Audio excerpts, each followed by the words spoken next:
Here we go again, the evolution of your soul, how to cooperate with your soul's evolution.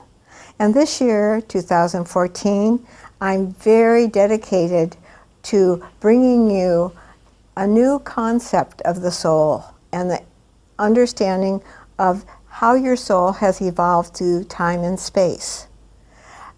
I want to do this for the reason that I've been talking so many years about evolution of consciousness. And now I want to devote this year, 2014, to the involution, the process that goes on once you have made the decision to move into a deeper understanding of your own self. Now that you've had opportunities to go through many, many incarnations and having your successful life and enjoying it and moving on, your desires have been much more poignant, if I may say so.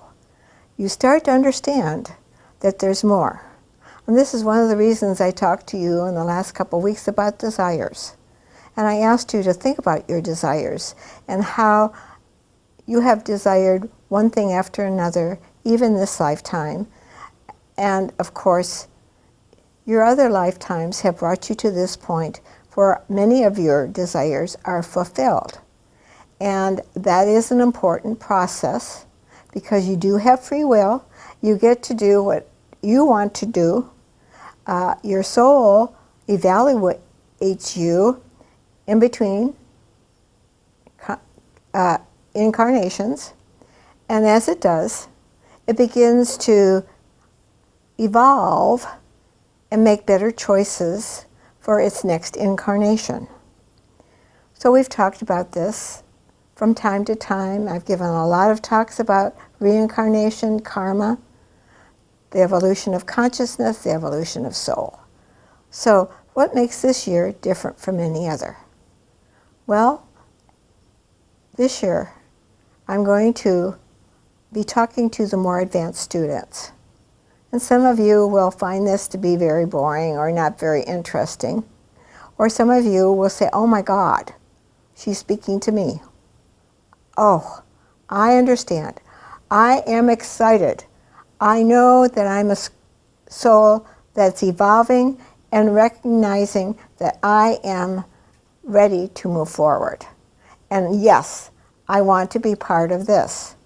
And that will be wonderful because we are on the process of moving into a deeper, more personal relationship with yourself.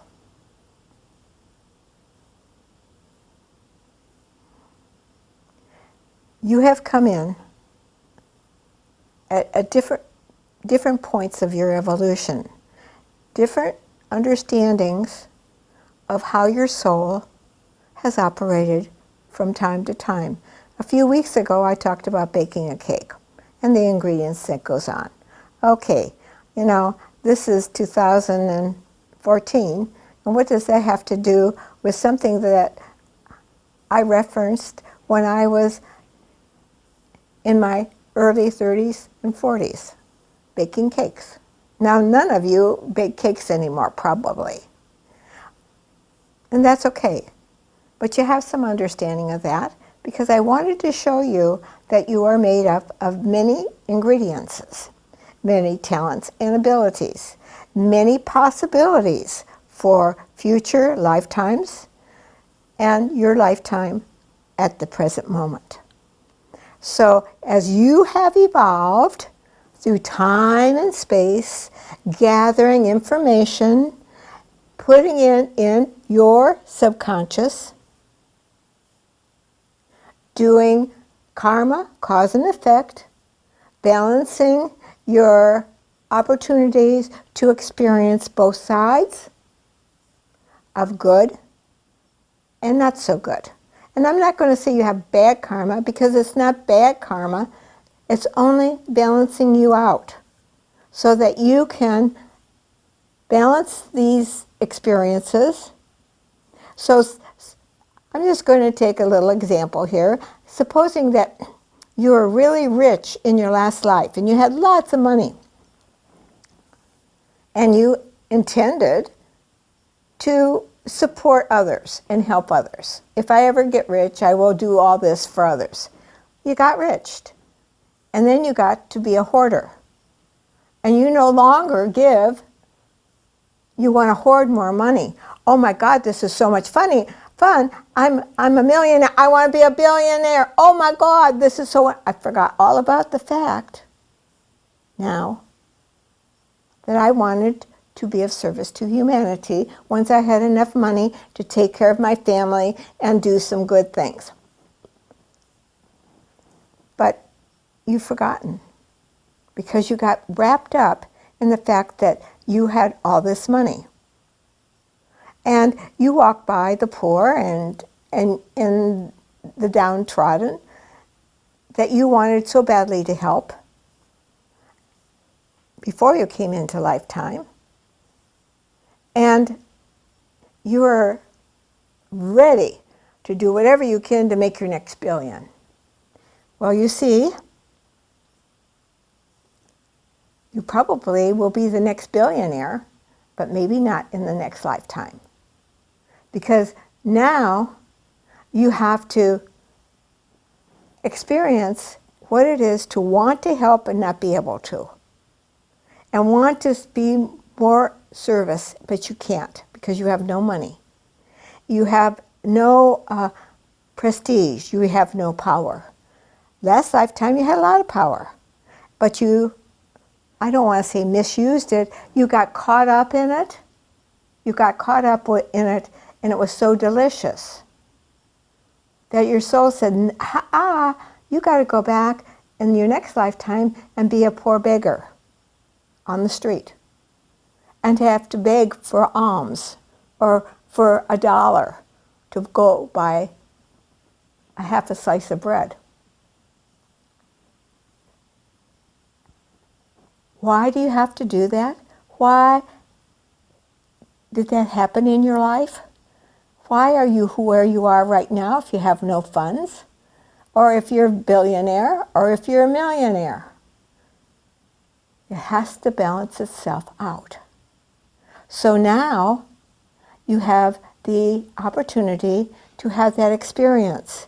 And so I'm going to say you passed on as the very rich person, and now you're here in this lifetime very poor, not being able to put money together, not being able to make anything, and seeing the poor man on the street and thinking, oh, if I could only help him. I'm so sad. I feel so bad about the fact that I can't help anybody. Oh my God. And now you're desiring again to be of more help and more service, and you have had the experience of having nothing and having to beg. Why do you need that experience? And you would say, well, that was bad karma. No, don't go to bad karma. I'm going to say, this is what your soul wanted to experience, and this is part of the law of sowing and reaping, so that we as souls evolving will be able to balance both parts of ourselves. Why do we become women one lifetime and men the next? Sometimes we have a gay life, or have to experience being of different colors, Chinese, all the different things that we've had to experience to become where we are today. Now, why am I talking about all that? Because all of you who is really, really interested in moving in consciousness understand that you are a soul evolving and that you've had many lives. You work in the opposites, the good and the bad, and you're here to work out your soul's desires. So, a couple weeks ago I said, I want you to write down all your desires. What are your desires? That was such an important point, because as I start moving in and through this year with the information I'm going to be helping you to understand, you're going to have a framework of reference about your soul and its desires, and how much it desires what it's doing at the present moment in time and space. Because our desires are so very extremely important to the evolution of our soul. Our lifetimes are created through our desires. Whatever desire we had, we will fulfill the desire. We will fulfill it one way or another, or supposing you want, now that you are a millionaire, you want to be a billionaire, well, you may have to wait 10 more lives to be a billionaire. But guess what? Maybe being a billionaire in 10 lives from now, in 3 centuries from now, whatever, billionaire doesn't make it at all, because of all the different things that have happened on the planet Earth, that the billionaire now has to be a trillionaire. And so, oh my God, now I'm a billionaire, I want to be, oh my God, I thought I had it made. I didn't have it made. You see how it works? I'm trying to give you a framework of reference of how our desires come together, and we keep desiring and desiring and desiring greater and bigger things. And that puts us on the track of slowing down our evolution. Because if your desire is strongly to be a billionaire, and you've had this lifetime of being very, what I mean, let me go this way. You had this lifetime when you were a millionaire. Now you've had the lifetime of understanding how sad it was that you can't help anybody because you don't have any money. Now you've learned your lesson. You've learned a soul evolutionary process. You've learned something very important to your soul. Now you're going to come in and you want to be a billionaire to help a lot of people. That now you had to wait many, many, many, many, many hundreds and hundreds of years to make that happen. But now when it's happening, it's of very little value. It doesn't have any power, because that's not what it is about anymore. So now your desire to be of service to humanity, and here you are sitting, a billionaire, but you might as well be just a millionaire, because millionaires don't have any money now, and billionaires are very little. When I was growing up, having $1 million was the whole world in a nutshell, as far as I was concerned as a child. And now people are billionaires, and they're becoming trillionaires and all the other stuff. What a waste of time with all those desires, and you sure can have them. Where is it going to get you when you leave this body? That was what I began to think about when I began to see the evolution of my soul. I began to think about, what was I going to offer when I leave this body? What is it that I truly want? And when I'm all ready to leave, and I meet the pearly gates, the lords of karma, however you want to talk about it, because you're going to meet something, and you're going to evaluate your life, and what am I going to do about it? What am I going to say about myself? Well, I say, wow, I wish I coulda, woulda, shoulda. I don't want to be there.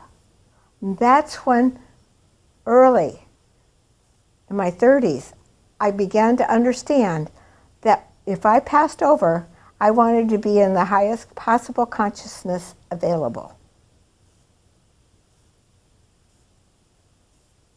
And I know that the desire of my heart was to become God realized. At that time, when I was 30 years old, I didn't even understand that concept. But I knew I wanted to know God. That much I did know. I didn't know the process that I would go through to move into God consciousness. I just knew that that was mine to do. because it was in my heart, my soul, my very being. And so that is what fueled my fire to become more God realized. And the truth of the matter is, every lifetime you live, you become more God realized. You see? You become more conscious, more conscious, more conscious. And then comes the time when you dissolve through humanhood into the infinite intelligence that created this universe and billions of other universes. And eventually, you will have your own universe, whatever you want. Believe me, that's going to happen as you evolve. That is the truth. But here, I'm sitting at this point of my evolution, and I'm thinking, right now, I need to help those souls that are evolving right now. And when I leave this body, I will go on my journey to understanding more of the I am presence that I am and how it can express in the universe, in the cosmic universe. What is my place in the universe? Right now, this is my place in humanhood, to help you to evolve into your next God realization, which is you become one with the Oversoul that created this whole universal system. This is just a universe. There's billions of universes. And as time progresses, there's going to be more and more talk about this. And there's going to be more and more opportunities for you to have greater possibilities for your life and your evolution of consciousness. It's all about evolution of consciousness. So I am dedicated in every way, shape, or means to help you this year, 2014, to understand far more about the evolution of consciousness and how it evolves and why it is important for you to understand these principles, because they're part of who you are. And you will understand as I talk about these things that there's some part of you that kind of resonates with this. I remember when my out-of-body teacher told me about reincarnation, and I just thought the whole thing is impossible. Well, here I am talking about souls evolving. Look at all the things that I thought was an impossible thing way back 50 years ago. Here I am, 50 years later. And I sit here before you saying, I have been through this process. I didn't read a book. I did not read a book to understand the evolution of consciousness. It was a process that I went through with a teacher that I knew not the name of, that I didn't know who was talking to me when I go into bed at night and woke up with ideas in the morning. But I started to realize that I was slowly but surely evolving into something different than I thought I was when I was 30. And then when I was 40, 50, 60, 70, and now I'm 80. Okay, 80 years old. I've got lots to share with you before I leave this body. But I figure it's very important that I share with you where I am at in this time and space and help you to know that there is a path for you. There is a total evolutionary process that you're already in. And we're going to talk about involution now.